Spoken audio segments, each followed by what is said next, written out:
So to make the button, you'll need your paper cutout, the button back, your metal blank, and then your protective clear sheet thingy that I know definitely has a name, but I forgot.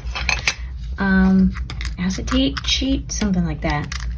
Anyways, through some trial and error, I was able to determine the best alignment for my buttons, because if I point this directly towards there and then my art directly towards there, it never really came out right.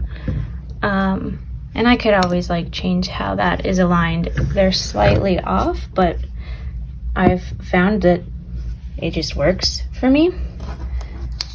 So instead of pointing this at this bar, I pointed at this little Sharpie mark that's kind of hard to see because of the lighting, but yeah, there it is.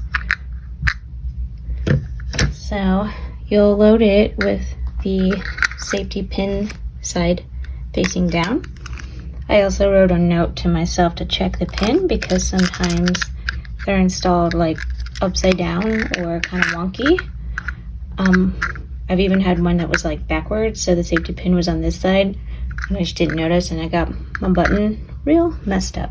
So always pays to double check that. And when you're sliding, there should be, again, these bars that we had mentioned. That's actually what's going to move this mechanism so that you're on the correct setting. And you'll want to kind of do it with not necessarily force, but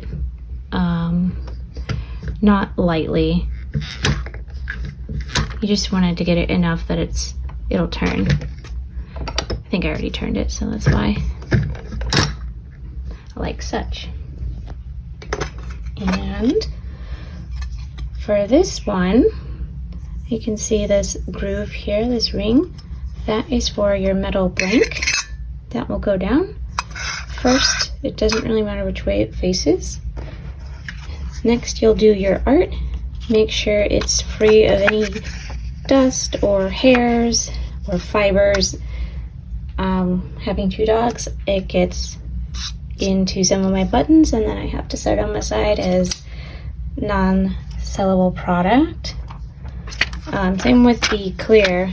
Since this is a test, this one shipped, like it's got stuff all over it because I dropped it, but imagine that it doesn't. So we have my line that I did on the digital art that helps me line up here with this dot, and as you can see, it does not line up with that bar. This is just what I found works for me. So now I will show you how to press it now that we have all the pieces in. So one more time, we just want to make sure that this is in position. There we go. I didn't press it, that was just me moving it. So when I move it back to this one, because we're going to do the picture first.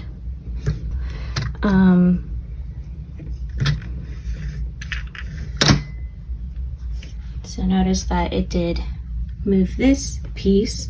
Sorry that I don't have technical terms because I don't really know what these pieces are either. Any hoozle. I am going to press now, and you'll want to do this firmly, and not necessarily quickly, but not slowly. Yeah, sorry, my vocab's not great tonight. So you don't have to, like, you know, slam it down, but you don't want to go like real slow either. And it might give you some resistance initially.